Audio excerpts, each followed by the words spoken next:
আসসালামু আলাইকুম। এখন দেখবেন সংবাদ শিরোনাম। চট্টগ্রামে আজ বেলা 11টায় পোলো গ্রাউন্ডে বিএনপি নির্বাচনী জনসভা। রাতেই বন্দর নগরীতে পৌঁছেছেন তারেক রহমান। ভোট চেয়ে উত্তরাঞ্চলের জেলায় জেলায় জামায়াত আমিরের সমাবেশ, পথসভা। বললেন, বেকার ভাতা কিংবা কার্ড নয়, তরুণদের কর্মক্ষম করাই লক্ষ্য। আমরা বেকার ভাতা দিয়ে বেকারের ফ্যাক্টরি বাংলাদেশকে বানাতে চাই না। আমরা আমাদের প্রত্যেকটি যুবক যুবতীর হাতকে দেশ গড়ার কারিগরের হাতে পরিণত করতে চাই। ব্যতিব্যস্ত সময় কাটছে এনসিপি সহ অন্য দল ও স্বতন্ত্র প্রার্থীদের। মিথ্যা আশ্বাসে বিভ্রান্ত না হওয়ার আহ্বান নাহিদ ইসলামের। কুড়িগ্রামে জয় পরাজয়ের ফ্যাক্টর হবেন নারী ভোটাররা। গণভোট সম্পর্কে স্পষ্ট ধারণা নেই জামালপুরের বেশিরভাগ মানুষের। চলতি অর্থ বছরের প্রথমার্ধে কমেছে রপ্তানি। মন্দাভাবের বড় কারণ রাজনৈতিক অনিশ্চয়তা, বলছেন ব্যবসায়ী ও অর্থনীতিবিদরা। 5 কন্টেনার মাল যেত, এখন দেখা যাচ্ছে 1 কন্টেনার 2 কন্টেনার মিলিতেই আমার ঝামেলা হয়ে যাচ্ছে। নির্বাচনকে কেন্দ্র করে বায়াররা এখনো একটা অনিশ্চয়তার মধ্যে আছে। একবার যেই অর্ডারগুলো অন্য দেশে যায়, তারা যদি সঠিকভাবে এটাকে মেনটেন করে সাপ্লাই করতে পারেন, তখন এটা পার্মানেন্ট স্থানান্তর হয়ে যায়। নিপা ভাইরাসের সংক্রমণ ঠেকাতে 4 জেলায় সতর্কতা, নাগরিক সচেতনতা গড়ে তোলার তাগিদ চিকিৎসকদের। টি-20 বিশ্বকাপ খেলতে না পারাকে ব্যর্থতা মানতে নারাজ পিসিবি। আবারও জাতীয় দলের জন্য বিবেচিত হবেন সাকিব আল হাসান। দীর্ঘ 20 বছর পর চট্টগ্রামে বিএনপি চেয়ারম্যান তারেক রহমান। শনিবার সন্ধ্যা 7:30 নাগাদ তিনি ঢাকা থেকে বিমানে করে চট্টগ্রামের শাহ আমানত বিমানবন্দরে পৌঁছান। এরপর লাল সবুজ রঙের বুলেট প্রুফ বাসে বিমানবন্দর থেকে যান নগরের স্টেডিয়াম এলাকার হোটেল রেডিসন ব্লু বে ভিউতে। এর আগে বিমানবন্দরে উপস্থিত দর্শনার্থী ও নেতাকর্মীরা তাকে স্বাগত জানান। সবাইকে হাত নেড়ে শুভেচ্ছা জানিয়ে দলীয় নেতাদের সঙ্গে শুভেচ্ছা বিনিময় করেন তারেক রহমান। আজ বেলা 11:30টার দিকে নগরের পোলো গ্রাউন্ড মাঠে আয়োজিত নির্বাচনী সমাবেশে প্রধান অতিথি হিসেবে তার বক্তব্য দেওয়ার কথা। প্রতিবেশী রাষ্ট্র আধিপত্যবাদ কায়েমের চেষ্টা করলে বরদাস্ত করা হবে না বলে হুঁশিয়ারি দিয়েছেন জামায়াত ইসলামীর আমির ডাক্তার শফিকুর রহমান। বলেন, কারো রক্তচক্ষুকে ভয় পায় না জামায়াত। তিনি বলেন, ভাতা নয়, যুব সমাজকে কর্মক্ষম করে বেকারত্বের অভিশাপ থেকে মুক্ত করা হবে।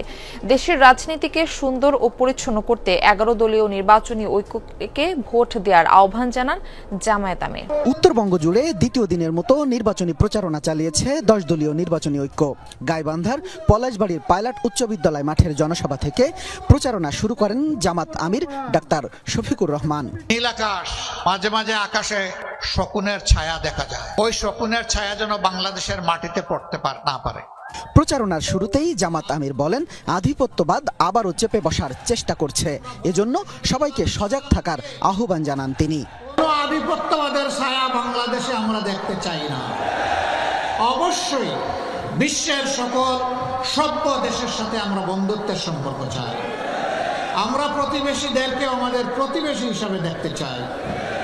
আমরা কারো উপর খবরদারি করতে চাই না, আর কেউ এসে 56,000 বাংলাদেশের উপর খবরদারি করুক তাও দেখতে চাই না। বগুড়ায় পৌঁছে শিবগঞ্জের মোকামতলা হাই স্কুল মাঠে পথসভায় অংশ নেন জামাত আমির। বলেন, রাজনীতি সুন্দর হলে গোটা দেশ সুন্দর হবে, এজন্য প্রয়োজন সবার সম্মিলিত প্রয়াস। পরে আলতাফুন্নেসা খেলার মাঠের জনসভায় জামাত আমির বলেন, মিথ্যা প্রতিশ্রুতি আর বেকারদের মিছিল দেখতে চায় না জামাত। বেকারদের দক্ষ জনশক্তিতে পরিণত করার প্রতিশ্রুতি দেন জামাত আমির। আমরা বেকার ভাতা দিয়ে অপমানিত করতে চাই না। আমরা বেকার ভাতা দিয়ে বেকারের ফ্যাক্টরি বাংলাদেশকে বানাতে চাই না। আমরা আমাদের প্রত্যেকটি যুবক যুবতীর হাতকে দেশ গড়ার কারিগরের হাতে পরিণত করতে চাই।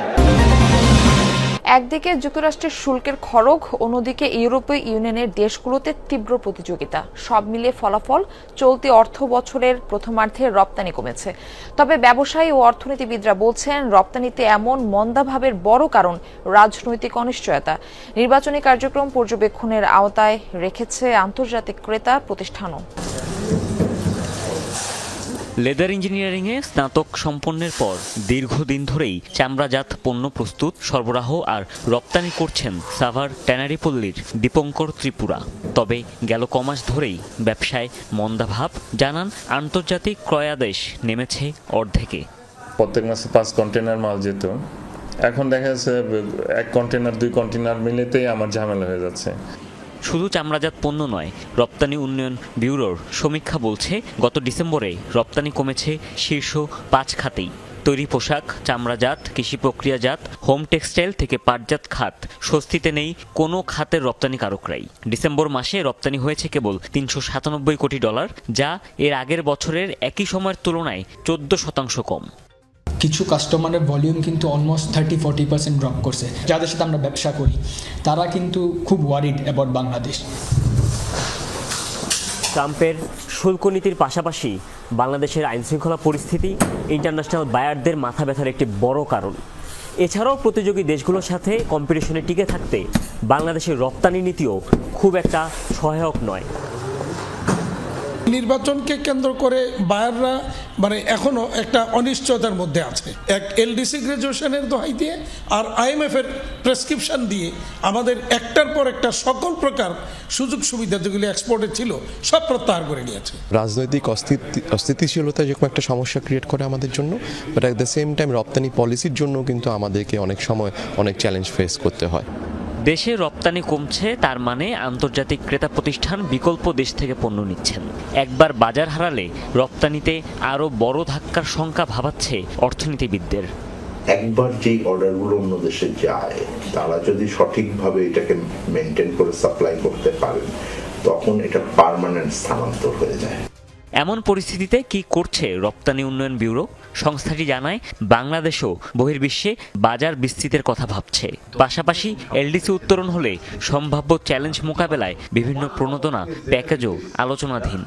চেষ্টা করেছি বিদেশি যারা আমাদের বায়ার আছেন তাদেরকে বাংলাদেশে নিয়ে আসতে, গ্র্যাজুয়েশন পরবর্তী চ্যালেঞ্জ মোকাবেলার জন্য বিভিন্ন খাতের যে প্রণোদনা কিভাবে দেওয়া যায়, কি করা যায় সে বিষয়ে সরকার চিন্তাভাবনা করছে। ইপিবি মনে করছে নির্বাচন পরবর্তী সময়ে রপ্তানিকারকরা ব্যবসা বান্ধব পরিবেশ ফিরে পাবে। তবে যুক্তরাষ্ট্রের শুল্ক নীতির খড়গ আর ইইউর বাজার ধরে রাখতে বাণিজ্যিক কূটনীতি ও রপ্তানি নীতি শক্তিশালী করার তাগিদ ব্যবসায়ীদের। দেশের কয়েক জেলায় ভয়ঙ্কর মাত্রায় নিপা ভাইরাসের উপস্থিতি শনাক্ত হয়েছে। চিহ্নিত এসব অঞ্চলগুলোয় স্বাস্থ্য বিভাগের বিশেষ সতর্কতা জারি রয়েছে। প্রাণঘাতী এই ভাইরাস থেকে সুরক্ষায় নাগরিকদের অধিক সচেতন থাকার পরামর্শ দেওয়া হচ্ছে। আরও জানাচ্ছেন সহকর্মী শরীফ ছোটন, ছবি তুলেছেন সাব্বির হোসেন।